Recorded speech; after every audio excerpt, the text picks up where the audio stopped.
segini, langkah kita kecil, itu biasanya murni ijtihad. Saya kesini, saya kesitu, saya kesitu. Selama ini kita sepertinya dalam keadaan seperti ini. Nah, hadirnya sistem ini adalah agar kita punya arah. ISO hadir memberikan prinsip-prinsipnya ke kita supaya kita punya arah. Dan harapannya kita nanti bisa bersama medomani itu sehingga rapilah kita. Terbangunlah sistem itu, bisa semuanya. Di mana di satuan pendidikan kita nanti satpam sudah ada ngomel-ngomel di taman teriak-teriak, yang bagian-bagian lain sudah. Kita sekarang di satuan pendidikan, agar di dalam ruang satuan pendidikan itu terbangun sistem. Harapannya adalah sehingga kualitas mutu pendidikan kita tidak ditentukan satu orang saja. Ketika kita kehilangan Ustadz Fulan, maka tiba-tiba langsung merosot kualitas mutu pendidikan kita. Ketika kita kehilangan Ustazah Fulana, ternyata ketika beliau keluar tidak ada, atau mungkin wafat misalnya kayak Ustazah Rahimahullah, Ustazah Hidayah misalnya, tiba-tiba drop kualitasnya segitu. Nah itu sudah kita inginkan.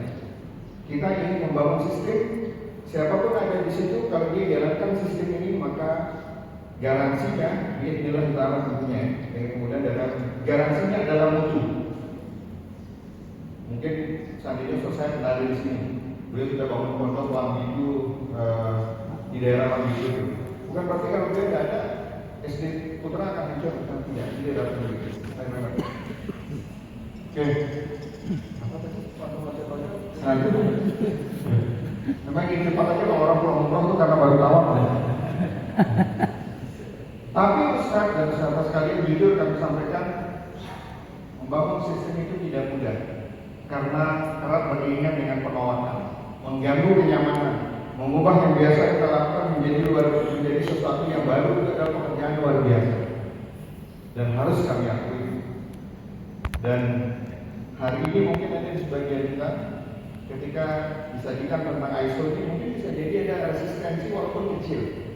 Dan itu biasa karena memang baru sesuatu yang datang baru biasanya tetap ada resistensi itu, tidak bisa kita pungkiri. Orang kita misalnya pakai baju yang baru saja butuh penyesuaian, butuh adaptasi, dan seterusnya. Dan ini itu bisa kita hindari. Misalnya, memang misalnya resistensi kita ini mungkin dalam hati kecil orang-orang yang ada di luar satuan pendidikan di sana, bukan kita ya. Kalau satuan pendidikan ini kan aman, insya Allah tidak ada. Ini contoh saja. Isu ini cuma ada nambahin kerjaan saja. Lanjut Bapak. Bikin ribet aja ngajar jadi root, mungkin di seberang kita. Terus cuma formalitas buat gaya-gaya aja lembaga ini kalau disebut dia sudah punya ISO. Lanjut Bapak. Kita nggak dilibatkan, baru sekarang kita dikumpulin apa ini? Mungkin di sana mudah kita.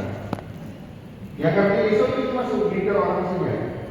Kita yang lain ini bingung gimana caranya. Maka tadi sebagai kalau bilang 3 pekan nambah 2 bulan sampai 4 bulan ISO itu dipersiapkan, ternyata tiba-tiba kita dikumpulin sehari ini. Bikin bingung. Nggak ada bedanya kok. Mau ISO, mau dari ISO sama aja. Saya tetap seperti ini. Saya ajar juga tetap seperti ini. Saya ini tetap seperti ini. Itu bentuk resistensi kadang-kadang yang datang pada sistem baru yang ada. Dan itu mungkin bisa jadi dari kita, bisa jadi, Pak sabar dulu, saya belum pindah-pindah mau naik tangga aja Pak Iman. Resistensi itu ada wajar, Ustaz dan Ustazah sekalian. Tapi kan kita ini sedang kepingin berikhtiar untuk menuju kepada sesuatu yang lebih baik. Mungkin apa yang sudah dibangun oleh para ustaz-ustaz, para perintis kita itu sangat luar biasa, memberikan fondasi-fondasi yang sudah sangat luar biasa. Dan tentu bangunan ini harus kita rawat. Bangunan ini tetap harus kokoh, bangunan ini tetap harus baik. Dan untuk baik-baiknya itu maka kita perlu berikhtiar. Nah, salah satu ikhtiar kita adalah membangun sistem. Tapi membangun sistem ini tidak mudah. Tapi mau tidak mau kita harus lakukan. Ayo Bapak. Dan bisa jadi kita bertahap. Ustaz dan saudara sekalian, hari ini memang berat. Apakah laut ini ada di kita, Bapak? Tidak tahu. Tapi memang sedikit rasanya kita dipaksa untuk mengambil ISO Ustaz dan saudara sekalian. Kenapa dipaksa? Karena ini adalah salah satu ikhtiar untuk mudah-mudahan ya Allah Subhanahu Wa Taala mudahkan bertahan hidup dalam tingginya kompetisi di pendidikan global. Jadi hari ini akan muncul banyak kompetitor kita bukan kompetitor, banyak lembaga-lembaga pendidikan yang ada, dan itu tidak bisa kita pungkiri bahwasanya mereka datang menjual kualitas. Di samping kita, samping kiri, samping kanan sekarang kan banyak pondok, dan kami yakin mereka menjual kualitas, mereka menjual manajemen mutu sebagai garansi bagi masyarakat. Oleh karena itu kalau kita tidak mengambil ini dengan terpaksa, khawatirnya kita nanti tidak jadi pilihan sekalian. Sehingga mau tidak mau, mohon maaf tanpa mengulangi rasa hormat, ini sudah diambil Ustaz dan Ustazah sekalian. Tidak ada pilihan yang sudah kita ambil. Apakah kita mau jalankan atau tidak jalankan? Sepertinya kita harus paksa jalankan di tahap awal. Di tahun depan mungkin sudah mulai dipaksa, ada terpaksa dikit. Tahun besoknya lagi kita sudah biasa menjadi kebiasaan dan akhirnya menjadi budaya. Itulah yang kita harapkan. Disinilah titik sistem itu terbangun nanti pada akhirnya Ustaz dan Ustazah sekalian. Ketika dia sudah menjadi sistem, maka kita boleh bilang, siapapun boleh bilang, tapi insya Allah dengan izin Allah Subhanahu Wa Taala, mudah-mudahan lembaga ini tetap ada dan proses di dalamnya tetap akan mengeluarkan inputan yang bergaransi mutu kualitas. Itu harapannya. Butuh waktunya, dan hari ini mungkin kita dipaksa sedikit. Mudah-mudahan ini menjadi amal jariah kita semua, Ustaz dan Ustazah sekalian. Oleh karena itu, mudah-mudahan di satu titik nanti kita sudah bisa melaksanakan dan menjadi yang biasa kita lakukan di semua proses-proses ISO yang kita lakukan. Bagaimana? Ini sebenarnya paling penting Ustaz dan Ustazah sekalian. Tadi sudah disampaikan oleh Ustaz Munir bahwasanya pendidikan bermutu itu adalah hak masyarakat. Kalau kita melihat masyarakat secara umum, tapi yang paling penting bagi kita adalah kita dan anak-anak kita kaum muslimin. Anak-anak kaum muslimin yang hadir hari ini harus kita pastikan dapat pendidikan premium dari kita. Mungkin kita dulu tidak, kita mungkin sekolah di tempat umum, kita mungkin diajarkan dari SD itu, mungkin diajar nyanyi. Apa nyanyi masih dihafal Bapak? Apa nyanyi masih dihafal? Walau gua dari Pak Allah apa? Apa ya? Pertama sampai hari ini nyanyian itu di hati kita naik ke puncak gunung. Usaha apa kan? Apa lagi satu? Oh, foto bebek angsa. Foto bebek angsa. Rayuan Pulau Kelapa. Oh iya. Pakai nada Arab atau Yusuf kalau gua dari mana? Rayuan Pulau Kelapa itu tak bisa. Kalau gua dari mana itu padahal saya dibohongi Ustaz. Saya kira dibohongi coba. Kalau gua dari mana? Rupa-rupa warnanya merah, kuning, hijau, kuning, merah, kuning, dan hijau. Dan kelabu. Merah, kuning, hijau, kelabu. Merah, kuning, hijau, kelabu. Kelabu. Hijau, kelabu. Merah, kuning, hijau, kelabu. Biru. Siapa yang meletus? Hijau. Padahal nggak ada disebut ini di 5 bawah ini. Coba. Merah, muda, merah, kuning, kelabu. Merah, kuning, kelabu. Itu warnanya yang 5 dibilang tuh. Kemudian merah, muda, dan biru. Yang meletus mana? Hijau. Hijau. 5 bawah. Dibohongi kita sama guru kita dari kecil. Iya. Kita senang-senang dibohongi. Sekarang giliran kita, Ustaz dan Ustazah sekalian, giliran kita dan tugas kita memberikan pendidikan premium ke anak-anak ini, yang berkualitas, bergaransi mutu, supaya dia tidak sama dengan kita. Harapannya adalah baik dari kita, dari generasi kita yang sudah lelah atau lalu-lalu. Sehingga salah satu ikhtiar kita adalah menerapkan di ruang pendidikan, di satuan pendidikan. Ada ikhtiar kita untuk memberikan pendidikan premium kepada masyarakat, tapi khususnya kepada anak-anak muslim, karena mereka generasi kita yang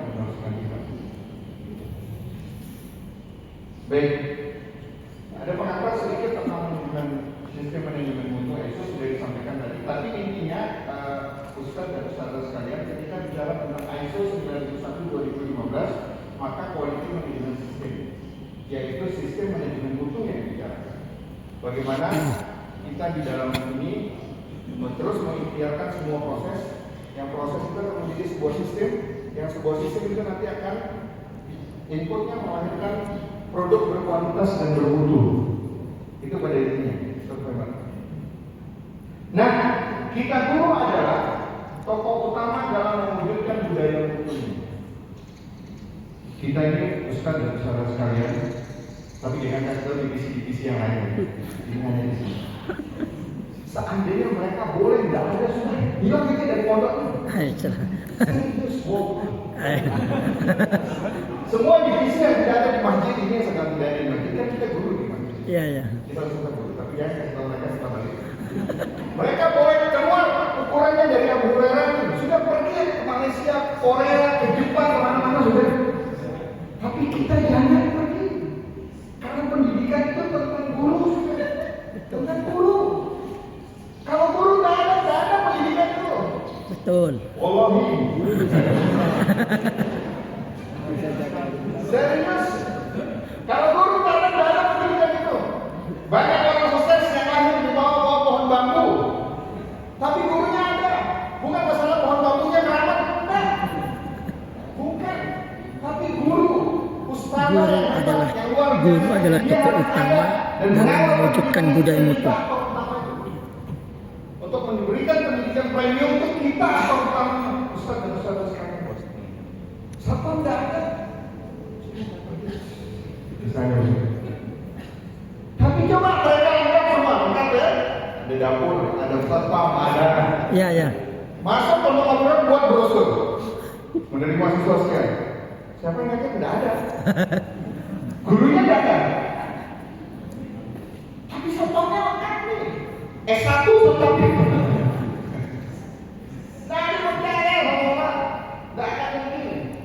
Kita juga, Ustazah yakinkan diri kita, Ustaz mari yakinkan diri kita aktor utama pendidikan ini, bukan orang lain. Dan kita adalah tokoh sentral untuk memberikan pendidikan layanan mutu itu. Jangan tunggu orang lain. Tidak ada di satpam, tidak ada di pengasuhan, tidak ada. Tapi pengasuhan juga berbeda. Maksud kami, kita pengasuhan pendidik itu pengajar itu adalah tokoh sentral. Mari berkat. Nah, kalau bicara tentang ISO itu Ustaz, maka alhamdulillah dua bagian ini sudah selesai. Karena ini judulnya implementasi. Maksudnya banyak teman-teman yang tidak ikut kemarin pas bergelut dari awal-awal ISO itu dan tahu. Hanya tahu sepintas-pintas saja kayaknya, dengar-dengar aja bahwa ISO itu akan menjadi beban baru bagi kita teman-teman semuanya. Mungkin itu yang kita dengar. Nah, tentang ISO itu terbagi menjadi dua. Pemahaman yang benar tentang ISO dan penerapan dokumen-dokumen ISO sesuai dengan pasal-pasal ISO. Ternyata ISO itu datang dari luar negeri sana oleh lembaga yang mengeluarkan ISO itu. Dia datang membawa pasal-pasal yang harus kita ikuti. Dia bukan membawa produknya kalau mau jadi guru yang bagus tidak. Dia membawa pasal, prinsip-prinsip yang harus kita lakukan di bidang kita masing-masing.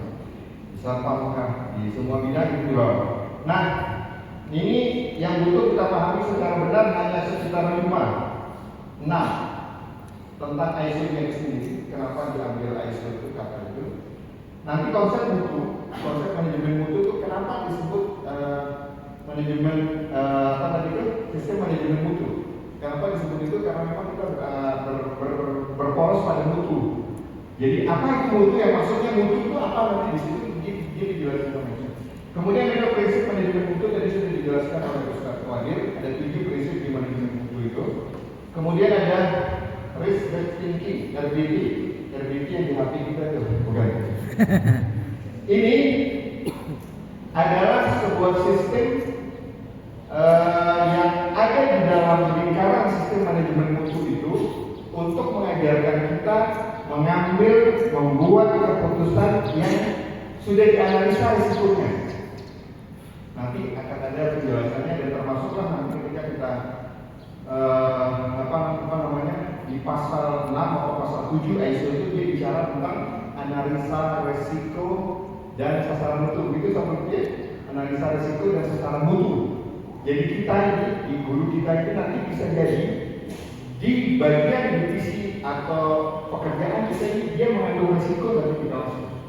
Baik di proses pembelajaran, di persiapan pembelajaran, kemudian di di hasil atau nanti di remedial atau itu ada resiko-resiko nanti akan kita dan kita harus bisa sudah prediksikan resiko itu bahasanya di sini. Kemudian pendekatan proses sudah dijelaskan. Pendekatan proses ini adalah pendekatan yang dilakukan dalam sistem manajemen risiko itu melibatkan semua proses yang ada, tapi intinya apa? Intinya adalah untuk bisa mengubah output menjadi input untuk mengubah input menjadi output yang bernilai.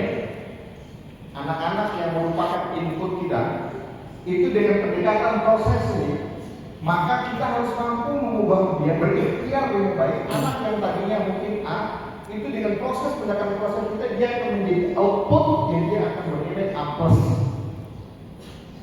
Dia harus bernilai, dia punya nilai. Jangan ternyata masuknya ke pondok ini inputnya bagus, ternyata keluarnya menjadi tidak bernilai, bahkan parah, dan itu tidak diinginkan.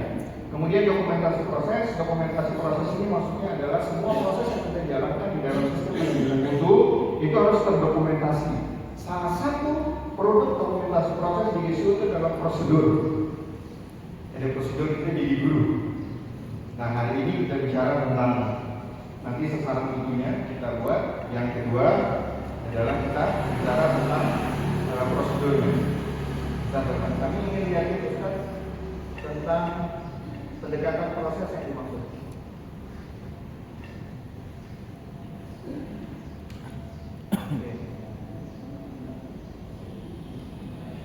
Ini Ustaz, pendekatan proses yang dimaksud tentang sampai foto. Pelan-pelan klik 1, 2 gitu. Nah, sudah. Ini kita Ustaz, kebutuhan harapan pelayanan. Ini di kita, di inputnya. Jadi kita ini adalah lembaga yang menawarkan jasa. Nanti akan ada hasil di sini. Anak-anak keluar di customer kita. Makanya ISO itu dia kalau melihat bagian ISO itu bagian bisnis proses namanya. Dari sana. Jadi ada yang masuk, kita olah di dalamnya, kemudian dia menjadi hasil. Tapi untuk menuju ke sini, kita harus lengkapi semuanya. Mulai ini kita buat berkualitas, promosi PPDB-nya kita buat berkualitas. Kita di sini kurikulumnya dibuat berkualitas, dipantau, dilihat, kemudian disusun dengan baik. Kemudian di anak-anak yang lulus itu juga nanti kita buat berkualitas. Untuk menghasilkan proses yang berkualitas ini dia butuh penopang. Ustaz dan Ustazah sekalian ada. Nih, dibutuhkan manajemen proses namanya di dalam ISO itu. Manajemen proses ini adalah isinya adalah top manajemen yang berkomitmen untuk membuat kebijakan mutu dan sasaran mutu. Jadi kalau Ustaz dan Ustazah lihat, kita sekarang sudah punya yang namanya kebijakan mutu. Pernah jalan-jalan di pinggir sini Ustaz, ada papan yang besar tuh, tulisannya kebijakan mutu. Itu berarti jualannya pondok pesantren Abu Hurairah. Itulah kebijakan yang dikeluarkan oleh top manajemen untuk menjadikan garansi mutu kepada masyarakat pelanggan atau kita sendiri pengguna. Itu sudah kebijakan mutu itu. Nah, kebijakan mutu itu supaya dia tercapai kita harus punya sasaran mutunya kita susun. Ini yang akan kita lakukan di sesi kedua tadi. Kita di bagian guru itu harus membuat sasaran mutu. Kemudian nanti kita harus memperhatikan pelanggan, komunikasi yang bagus dengan pelanggan. Kemudian setelah itu ada review tujuan manajemen di ujung akhir tahun. Apakah mutu ini dia bisa sesuai dengan harapan awal atau sesuai dengan harapan para pihak kepentingan? Nah, kapan pengembangan improvement proses ini? Proses untuk mengembangkan diri ini. Nanti kita akan lihat Ustaz dan sahabat sekalian. Ada yang namanya ini ada beberapa kegiatan proses pengukuran, tapi kami mau di sini. Kami mau menekankan di audit internal. Salah satu kegiatan yang prinsip yang dibawa oleh ISO itu adalah audit internal. Tadi kan sudah proses pertama itu yang dibawa oleh ISO itu prinsip pertamanya PDCA. Dia harus beriringan.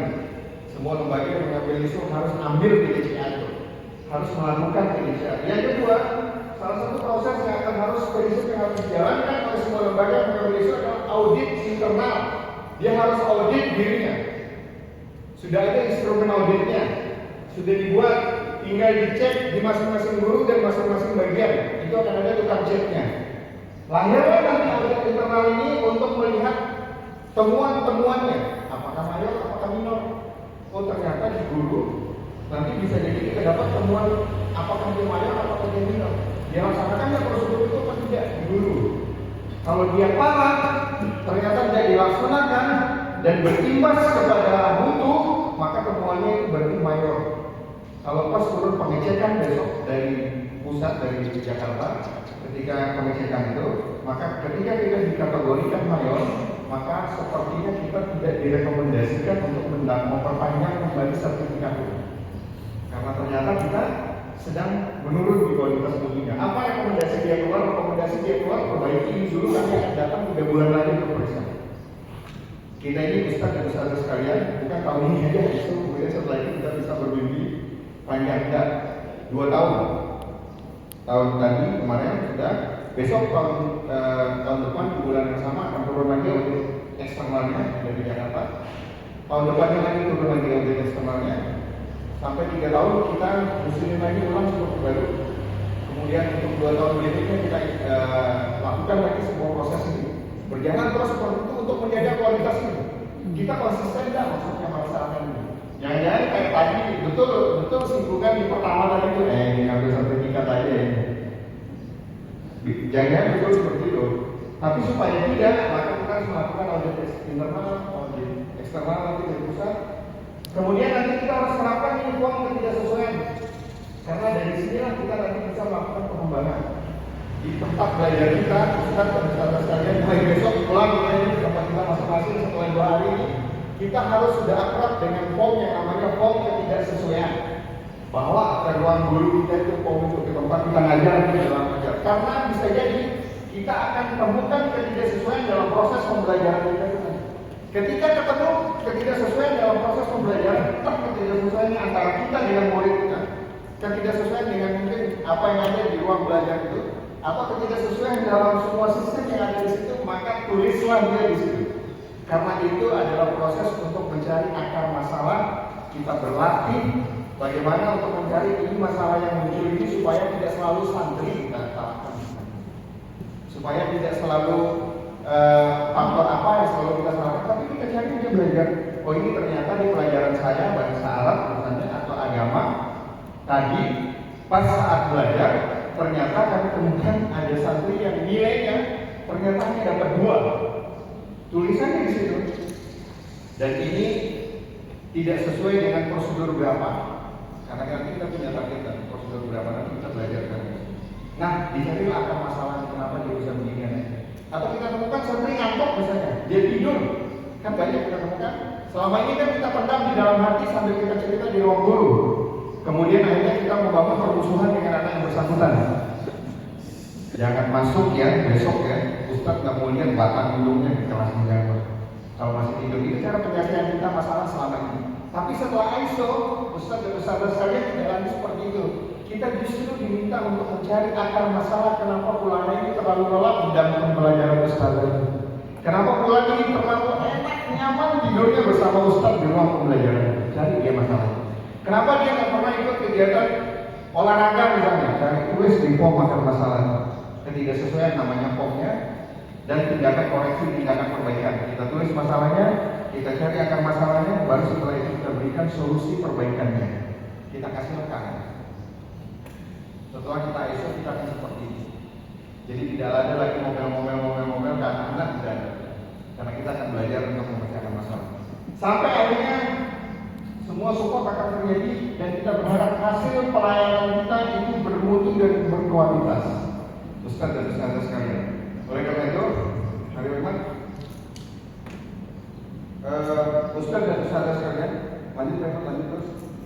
Sekarang kami perkenalkan Sebenarnya ada sekitar berapa pasal di dalam ISO itu, tapi yang penting bagi kita kami perkenalkan pasal 6, pasal 7, dan pasal 10 di ISO. Pasal 6-nya masih memang dia terus memang sampai bertemu kata pasal 6. Terus coba bayangkan kalau ini dijelaskan ke Ustaz satu persatu ini, bisa cek kesehatan besok sore. Nih semua ini. Ada tulisan pasal 6. Nah, ini pasal-pasal yang sebentar mereka. Pasal ISO itu dihitung mulai dari pasal 4. Terus nanti pasal 4 itu bisa apa? Bukan punya kita guru, punya top manajemen. Jadi sudah diatur kalau top manajemen itu, ini pasalnya pandu pasal ini, top manajemen itu. Tapi kita akan ambil mulai dari pasal 6. Ayo memang. Terus memang. Pasal 5 tentang kepemimpinan dan komitmen. Sudah nanti urusannya baru top manajemen. Tentang itu. Kita punya pasal 6. Kita punya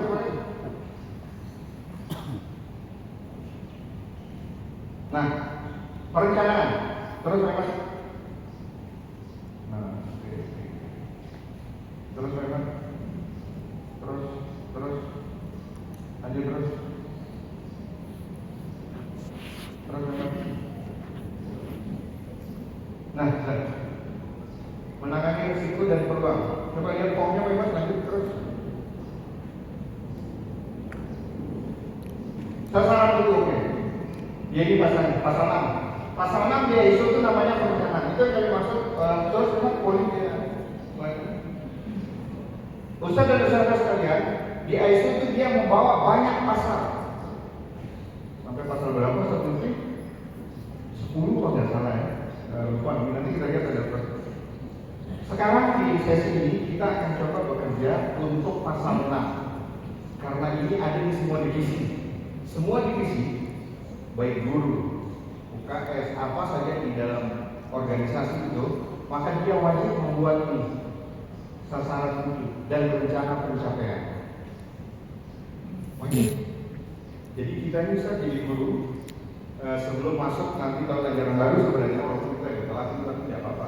Kita itu harus membuat yang namanya sasaran mutu di bagian kita guru. Terus dari mana ambilnya sasaran mutu ini?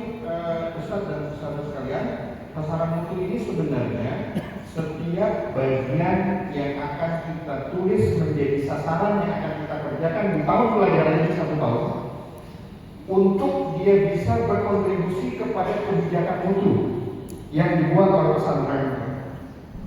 Jadi jangan buat sasaran mutu sendiri. Dari mana ngambilnya? Bagaimana cara ngambilnya kita belajar hari ini. Dari mana ngambilnya? Biasanya untuk lebih mudah setelah diskusi kami kemarin dengan teman-teman semua, ngambilnya dari job desk kita. Semua sudah punya job desk kan? Ustaz semua sudah dibagi kayaknya di awal pelajaran sama kepala sekolah kan sudah ada berita acara serah terima job deskripsi kalau tidak salah kemarin. Sudah ada, sudah pegang job deskripsi kita. Nah, ambillah salah satu poin di dalam job deskripsi guru kita itu, kemudian tuangkan dia dalam bentuk sasaran mutu yang bisa dibuat secara kuantitatif. Dia dapat dihitung, ditakar dalam bentuk persentase, angka. Bagaimana modelnya sebagai anunya Pak Iman? Langsung ke bagiannya Pak Iman. Terus Pak sekali lagi. Nah dia. Lanjut Pak Iman. Sudah, selesai. Sasaran mutu ini Ustaz dan Ustazah sekalian, begini model anunya, lembarnya. Sudah adakah format ini? Sudah ada formatnya. Nanti kita bagi-bagi kelompok. Ustaz dan Ustazah sekalian, yang SMP nanti ada Ustaz Lutfi, ada teman-teman yang lain. Yang SD nanti ada Ustaz Marjun, yang SMA, MA nanti ada Pak Iman ya. Oh ya masih pulang umroh ya dulu. Ada Ustaz Kursi nanti sama teman-teman. Kita belajar buat ini. Yang paling penting di dalam sasaran mutu itu sebelum kita evaluasi 2 itu. Satu, produk layanan yang akan kita jadikan sasaran mutu, kemudian cara pencapaiannya. Misalnya, kami contohkan di sini sasaran mutu kita tahun pelajaran ini. Dari sebenarnya kita tulis ini dari kita berarti dari Juni, Agustus terus sampai di sini ketemu Juni lagi. 12 bulan tuh. Ini bulan. Kalau mau dibagi ke triwulan sesuai dengan sasaran mutunya ini boleh. Kalau tidak ada ini juga boleh. Kalau hanya bulannya juga boleh. Nanti kalau kurang-kurang tambahin ya, satu lebih kalau penjelasan kurang. Apa yang kita tulis di sini? Tulislah sasaran mutu sesuai dengan guru. Guru ketika membuat sasaran mutu ambillah dia dari job desk-nya. Tapi biasanya itu berkaitan dengan muridnya. Muridnya bagaimana? Muridnya misalnya guru bilang 75% santri mendapatkan nilai STS di atas KKM. Kan bisa kita hitung kan? Misalnya 75% santri pada mata pelajaran fikih mendapat nilai di atas KKM. Tulislah di sini.